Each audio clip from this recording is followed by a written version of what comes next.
Bismillahirrahmanirrahim. Assalamualaikum warahmatullahi wabarakatuh. Sahabat yang beriman, surga adalah tempat yang diciptakan oleh Allah Subhanahu wa Ta'ala untuk orang-orang yang beriman kepadanya. Surga dalam bahasa Arab disebut Al-Jannah, yang diambil dari ungkapan Al-Hadiqah Jatusi Syajar, kebun atau taman yang terdiri dari berbagai macam pepohonan. Terdapat 4 macam surga yang dijanjikan oleh Allah Subhanahu wa Ta'ala kepada hambanya yang bertakwa. Salah satunya adalah surga Firdaus. Surga Firdaus terbuat dari perak, warnanya tampak seperti hijau tua. Ada 2 buah mata air yang memancar, serta tersedia macam-macam buah di dalamnya. Surga Firdaus disebut sebagai surga tertinggi dan tingkatannya paling utama bagi umat Islam.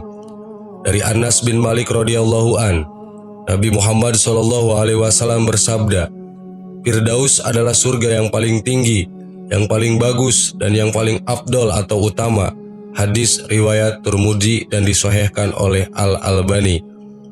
Oleh karenanya, banyak umat muslim yang bermimpi untuk dapat mencapai tingkatan surga Firdaus sebagai tempatnya di akhirat. Meskipun begitu, Allah Subhanahu wa Ta'ala sendiri telah memberikan kriteria siapa saja yang berhak masuk surga Firdaus melalui firman dalam Al-Quran surat Al-Mu'minun ayat 1-11 yang artinya,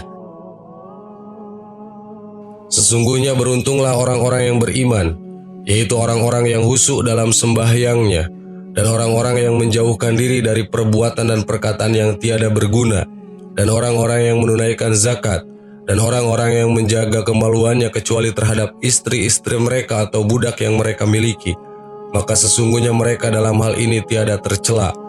Barang siapa yang mencari yang dibalik itu, maka mereka itulah orang-orang yang melampaui batas, dan orang-orang yang memelihara amanat-amanat yang dipikulnya dan janjinya, dan orang-orang yang memelihara sembahyangnya. Mereka itulah orang-orang yang akan mewarisi, yakni yang akan mewarisi surga Firdaus. Mereka kekal di dalamnya. Quran Surat Al-Mu'min ayat 1-11. Maka dari ayat tersebut dapat dikatakan bahwa untuk menjadi penghuni surga Firdaus, setidaknya harus menjadi golongan yang disebutkan oleh Allah Subhanahu wa Ta'ala. Di antaranya adalah 1. Orang yang khusyuk dalam sholatnya. Khusyuk artinya penuh penyerahan diri dan kebulatan hati yang sungguh-sungguh. Tak heran meskipun berat, sholat seorang muslim harus selalu diusahakan untuk khusyuk agar dapat memusatkan perhatian hanya kepada Allah Subhanahu wa Ta'ala. 2. Orang yang menjauhkan diri dari perbuatan tidak berguna. Orang yang termasuk golongan ini akan meninggalkan hal duniawi yang tak penting dan senantiasa memilih perbuatan yang lebih bermanfaat. 3. Orang yang menunaikan zakat. Zakat merupakan kewajiban seorang muslim yang harus dikeluarkan setiap tahunnya. Zakat juga termasuk ke dalam rukun Islam keempat, sehingga harus dijalankan bagi para pengikutnya. 4. Orang yang menjaga kemaluannya dari perbuatan keji dan zina. Perbuatan keji dan zina sangat dilarang oleh Allah Subhanahu wa Ta'ala. Bahkan mendekatinya saja sudah mendapatkan dosa. Oleh sebabnya, manusia diminta untuk selalu menjauhinya agar mendapat ridho Allah Subhanahu wa Ta'ala. 5. Orang yang menahan pandangannya. Menjaga pandangan adalah bentuk menghindar dari perbuatan nafsu manusia. Nikmat yang telah Allah Subhanahu wa Ta'ala berikan hendaknya selalu dijaga agar tidak melakukan perbuatan yang sia-sia. 6. Orang yang menjaga amanah dan menepati janjinya. Amanah adalah sebaik-baiknya kepercayaan yang wajib dijaga oleh seluruh manusia. Sedangkan janji ibarat sebuah hutang yang wajib dilunasi agar tidak menjadi ladang dosa di kemudian hari. 7. Orang yang memelihara sholatnya. Sholat merupakan ibadah paling utama yang wajib dilakukan oleh seluruh umat muslim. Memelihara sholat artinya selalu menunaikan sholat secara tepat waktu serta menyempurnakan gerakan-gerakan yang ada di dalam sholat. Sahabat yang beriman, itulah 7 kriteria orang-orang yang akan mendapatkan sentral kenikmatan surga, yaitu surga Firdaus. Semoga kita semua menjadi ahli surga. Amin. Allahu a'lam. Assalamualaikum warahmatullahi wabarakatuh.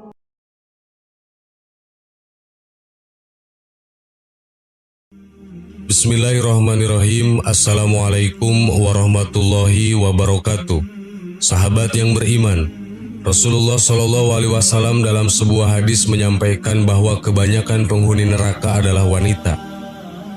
Hal ini disaksikan Rasulullah saat melaksanakan Isra Mi'raj untuk menjemput perintah sholat.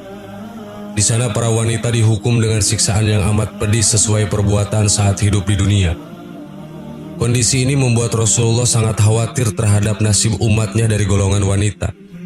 Ia tidak henti-hentinya menyampaikan pesan agar wanita menjaga diri dan kehormatannya. Beberapa amalan dalam beribadah juga diajarkan Rasulullah agar wanita terhindar dari panasnya siksa api neraka. Berikut ini adalah pesan Rasulullah kepada wanita dalam melaksanakan ibadahnya. 1. Tiada hari tanpa lantunan ayat suci Al-Quran. Al-Quran adalah firman Allah yang diturunkan kepada Nabi Muhammad SAW. Al-Quran memberikan pedoman hidup kepada manusia untuk terus mengikuti jalan lurus agar selamat di dunia dan akhirat. Untuk itulah Rasulullah SAW berpesan kepada wanita agar melantunkan ayat suci Al-Quran setiap harinya, serta mengamalkannya dalam kehidupan sehari-hari. Sebagaimana sabda Shallallahu Alaihi Wasallam, sebaik-baik kamu adalah orang yang mempelajari Al-Quran dan mengajarkannya. Hadis riwayat Bukhari. Itulah penyebabnya suatu kewajiban bagi seorang muslim untuk selalu berinteraksi dengan Al-Quran. Selain untuk menjadikannya sebagai sumber informasi, juga menjadikannya acuan dalam berpikir dan bertindak. Selain membacanya, alangkah lebih baik jika dilanjutkan dengan memahami maknanya dan mengamalkannya dalam kehidupan sehari-hari, lalu mengajarkannya kepada sesama umat.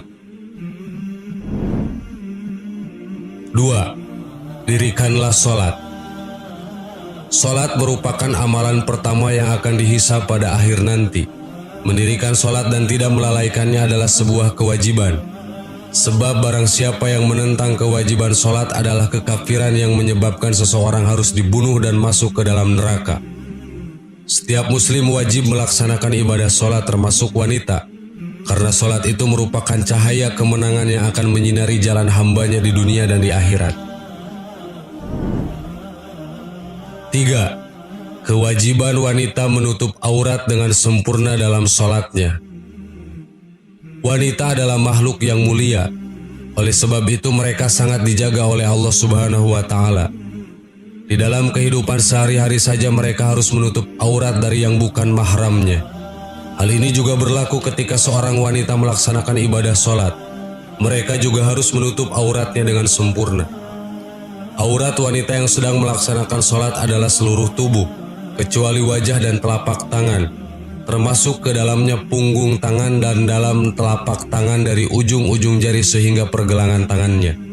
Wajah dan telapak tangan bukan aurat karena kebutuhan yang menuntut keduanya untuk ditampakkan. 4. Tunaikanlah zakat. Zakat merupakan perkara penting di dalam agama Islam sebagaimana sholat 5 waktu. Oleh sebab itu Allah sering mengiringi penyebutan zakat di dalam Al-Quran dengan sholat agar muslimin tidak hanya memperhatikan haknya saja, namun juga memperhatikan hak sesama. Kewajiban untuk melaksanakan zakat diperintahkan kepada siapa saja termasuk wanita. Ketika menunaikan ibadah zakat, orang tersebut haruslah ikhlas agar mendapatkan faedahnya. Adapun faedah yang paling mulia didapat dari menunaikan zakat adalah untuk menyempurnakan keislaman seorang hamba. Hal ini karena zakat termasuk dalam bagian rukun Islam yang kelima. Jikalau ia melakukannya, maka keislaman akan menjadi sempurna. 5. Menjalankan puasa. Puasa merupakan sarana bagi umat muslim untuk membina dirinya dengan mengerjakan amalan-amalan yang dapat memperbaiki jiwa serta meninggikan derajatnya di sisi Allah Subhanahu wa Ta'ala. Selain itu, dengan berpuasa faedah yang akan diperoleh jika seseorang menjalankan ibadah puasa. Dari Abu Hurairah radhiyallahu anhu bahwa Rasulullah Shallallahu Alaihi Wasallam bersabda, puasa itu adalah perisai. Oleh karena itu, jika salah seorang di antara kalian berpuasa, maka janganlah dia berkata-kata kotor dan tidak juga berlaku bodoh.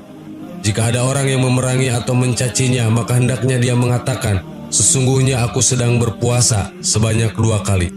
Demi Rob, jiwaku berada di tangannya. Bau mulut orang yang berpuasa itu lebih harum di sisi Allah Ta'ala daripada aroma minyak kasturi, di mana dia meninggalkan makanan, minuman, dan nafsu syahwatnya karena Allah Subhanahu wa Ta'ala.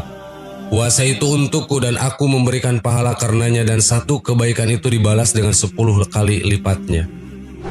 Sahabat yang beriman, itulah pesan Rasulullah kepada wanita dalam melaksanakan ibadahnya. Selain itu, ada ibadah-ibadah lain juga yang harus dilakukan oleh seorang wanita dan umat muslim, antara lain menunaikan ibadah haji, mengeluarkan sedekah, berbakti kepada orang tua, menuntut ilmu, dan kewajiban untuk berdakwah. Semoga kita menjadi hamba Allah yang selalu bertakwa dan mendapatkan naungannya. Amin. Wallahu a'lam. Wassalamualaikum warahmatullahi wabarakatuh.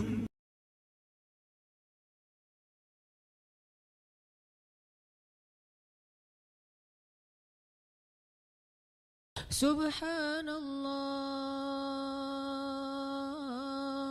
walhamdulillah wala ilaha illallah wallahu akbar. Subhanallah